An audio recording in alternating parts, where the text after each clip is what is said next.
Fala aí, cinéfilos, beleza? Como é que ele foi de psicopata americano a vice-presidente americano? O vídeo de hoje é o perfil do ator Christian Bale.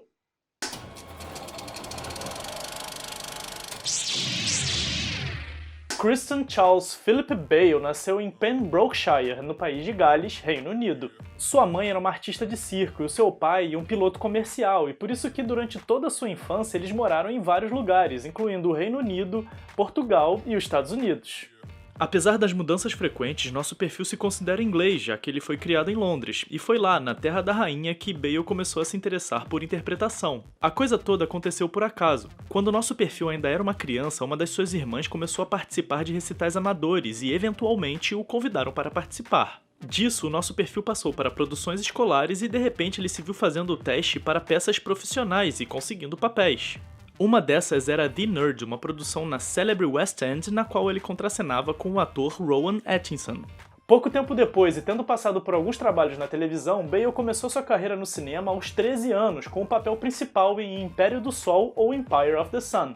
O filme foi dirigido por ninguém menos que o Steven Spielberg e contava a história de um garoto inglês que lutava para sobreviver sobre a ocupação japonesa de Xangai durante a Segunda Guerra Mundial. Depois disso, e ao longo da década de 90, Bale seguiu consistentemente encontrando o seu espaço no mercado, principalmente depois de se mudar para Los Angeles com seu pai aos 17 anos. Nesse período, eu destacaria sua participação em Henrique V ou Henry V, em Adoráveis Mulheres ou Little Women e em Sonho de uma Noite de Verão ou A Midsummer Night's Dream. Mas vamos falar de algum dos filmes mais importantes de sua carreira. Psicopata Americano ou American Psycho. Dirigido pela canadense Mary Harron, esse filme é uma das adaptações do livro homônimo do autor americano Bret Easton Ellis. Muito bem vista pela crítica, a história que também renderia um musical na Broadway explora a perspectiva do protagonista imerso em sua psicopatia. Essa abordagem em primeira pessoa foi transportada para o filme, que já em sua sequência inicial, aquela de um restaurante elitizado, faz uso de narração para nos situar junto ao personagem central. Somos apresentados logo à contradição que é a selvageria dissimulada do protagonista com o ambiente que ele vive, cheio de pompa e elegância. Patrick Bateman é, como o título e as primeiras cenas do filme deixam claro, um psicopata. Nosso perfil de hoje faz um trabalho fenomenal ao harmonizar os elementos que desenham o personagem. Vaidade extrema, ausência total de empatia, um espírito competitivo tóxico, para dizer no mínimo. A narrativa usa essa dualidade ao longo de quase todo o filme, até que chega ao ponto onde tanto ela quanto Patrick ficam cada vez mais desassociados de uma linearidade racional. Essa escolha interessante faz com que a audiência experimente a confusão vivida pelo personagem principal, uma imersão na mente desse cara que acaba explorando questões morais muito presentes hoje em dia, como o culto ao consumismo, a cultura da superficialidade e do individualismo. É quase cômico o quão adequado é um filme sobre um psicopata para nos debruçarmos sobre a forma em que vivemos em sociedade. Um filme impactante que colocou nosso perfil no mapa como um ator de potência, abrindo portas para os mais variados papéis e mostrando que ele era capaz de segurar o protagonismo de uma história como essa. I know my behavior can be erratic sometimes. Hey, Paul! So, what do you do? I'm into, murders and executions mostly. Bale também foi protagonista em uma das maiores franquias de super-heróis já feita. É claro que eu tô falando de sua performance como o Batman na trilogia dirigida pelo Christopher Nolan. Em 2005, ele protagonizou Batman Begins.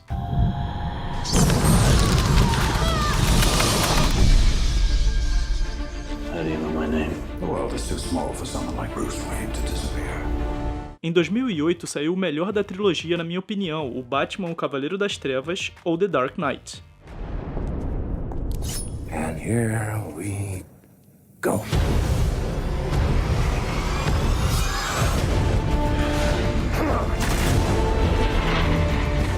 E em 2012 foi o fechamento com Batman o Cavaleiro das Trevas Ressurge ou The Dark Knight Rises.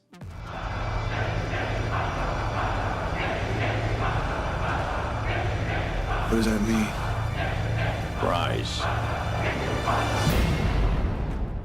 Antes de continuar, eu queria pedir pra você deixar o seu like e o seu comentário, isso faz toda a diferença pra gente aqui do canal. Mas vamos nessa!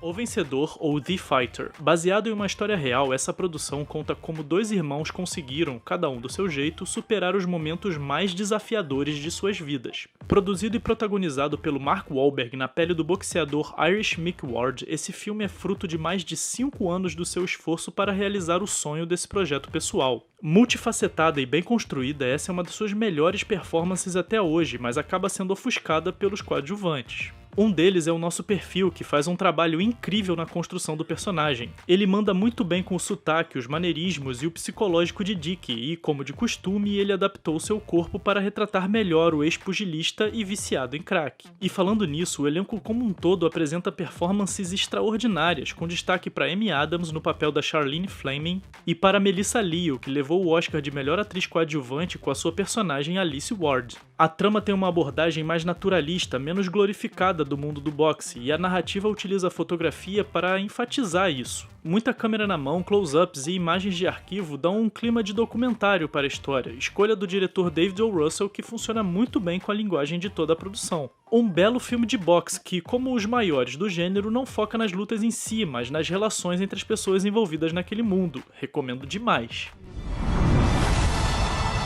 This is your time. I have my time and I blew it. You don't have to. You'll make it what? You'll make it what?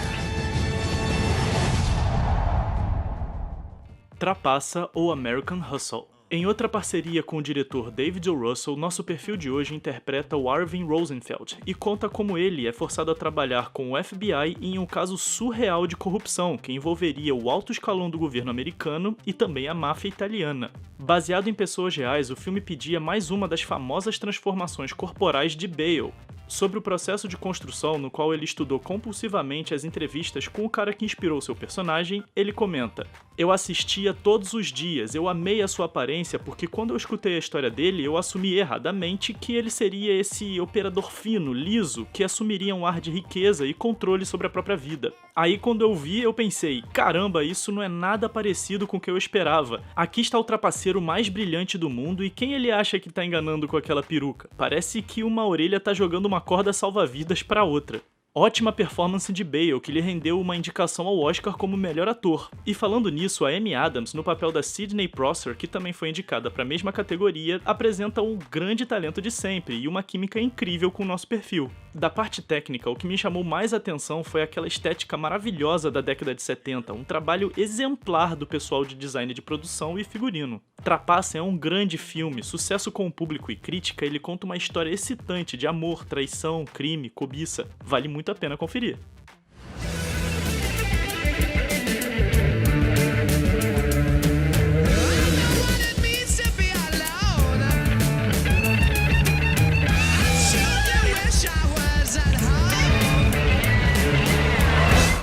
A Grande Aposta ou The Big Short. Você lembra da crise financeira de 2008? Aquela que começou com a quebra do Lehman Brothers, um banco de investimentos americano que já estava em operação há mais de 150 anos? Talvez você lembre dela, mas não dos detalhes, já que esse é um assunto que não é exatamente o mais popular. Mas é justamente esse um dos motivos que deixam A Grande Aposta um filme interessante. De maneira leve, ele mostra as perspectivas de diferentes agentes do mercado financeiro diante do anúncio daquela crise histórica. Um deles é o Michael Burry, personagem do Christian Bale e gestor do fundo de investimentos Scion Capital. O ex-médico percebeu que uma bolha no mercado imobiliário americano estava prestes a estourar e apostou pesado nessa ideia, mesmo contra a vontade de todas as pessoas que ele respeitava e também de seus clientes. Uma grande performance do nosso perfil, que, na minha opinião, era o ator ideal para transmitir as peculiaridades de Burry, que por conta do seu olho de vidro não desenvolveu muito traquejo social. Vale a pena também destacar os outros integrantes desse elenco de grande calibre e que apresenta ótimas performances. Nomes como Ryan Gosling, Steve Carell e Brad Pitt, só para citar alguns. A narrativa é construída de maneira criativa, quebrando a quarta parede a todo momento, como na sequência icônica em que a Margot Robbie, tomando um banho de espumas, explica o que são os famosos contratos subprime. Belo trabalho do diretor e roteirista Adam McKay, mais conhecido por comandar filmes de comédia como Ant-Man ou O Homem-Formiga, Os Outros Caras ou The Other Guys, e um dos meus favoritos do gênero, O Âncora, A Lenda de Ron Burgundy ou Anchorman, The Legend of Ron Burgundy. A história é quase profética em alguns momentos quando ela trata do que iria acontecer nos anos que seguiram a crise. Profética ou simplesmente lógica. Um exemplo é a cena do Mark Baum, personagem do Steve Carell, na qual ele fala que a crise econômica iria ser colocada na conta dos imigrantes e das pessoas pobres. E agora, observando o que está acontecendo no mundo e particularmente nos Estados Unidos de Trump, a gente pode confirmar que ele estava certo. Eu me amarrei nesse filmaço que pega um assunto denso e o apresenta de forma acessível e até divertida para a audiência. Tá mais do que recomendado. This thing's hitting Europe. Greece and Iceland are finished. Spain is teetering. The banks defrauded the American people. E agora ele tá em cartaz com Vice, protagonizada pelo nosso perfil de hoje, que passou mais uma vez por uma transformação corporal extrema. Essa história conta como Dick Cheney, um burocrata conservador de Washington, se tornou vice-presidente do governo George W. Bush, conseguindo remodelar os Estados Unidos e o mundo. I can handle the more mundane jobs, overseeing bureaucracy, military, energy, and foreign policy. Christian Bale é um ator sensacional, a sua capacidade dramática é de alto nível, mas o que realmente chama atenção nele é a doação e o comprometimento que ele traz para os seus personagens. É curioso como no início ele atuava mais pela ajuda financeira que isso trazia para sua família e com o tempo foi desenvolvendo não apenas o seu grande talento, mas também a paixão por interpretar. Sobre isso o ator comenta: "Quando é bom, é muito bom. Quando é ruim, eu realmente detesto. É uma coisa de amor e ódio. É assim porque surgiu de uma responsabilidade quando criança. De repente, era uma maneira da minha família ganhar uma quantia considerável de dinheiro fazendo isso. Aí, mesmo que eu não quisesse realmente atuar, eu não poderia viver comigo mesmo se eu não fizesse. Por isso que pra mim é uma coisa de amor e ódio, mas na verdade eu acho isso saudável. Porque se você só ama filmes e atuar, tudo que você vai fazer é imitar o que você ama. É preciso gente que odeie aquilo também pra que tenha alguma mudança. E pra mim, é aí que a coisa fica interessante. Teve um momento que eu comecei a sentir a satisfação com isso, porque eu vi valor no que eu tava fazendo, vi que era possível. Não tem sentido você fazer alguma coisa se você não vai dar o seu máximo naquilo." Sua filmografia é impressionante, tanto na quantidade quanto na qualidade. Vale a pena dar uma olhada nos filmes que eu não comentei aqui no vídeo. Produções como O Operário ou The Machinist, O Grande Truque ou The Prestige, O Sobrevivente ou Rescue Down, Não Estou Lá ou I'm Not There, Os Indomáveis ou 3:10 to Yuma e Tudo por Justiça ou Out of the Furnace, só pra citar alguns. Cinéfilos, muito obrigado por ter assistido o vídeo até o final. Deixa aí embaixo o que você acha da carreira do Christian Bale, ou alguma sugestão para um próximo perfil, ou me deixa só um alô que tá ótimo. Até o próximo vídeo. Tchau, tchau!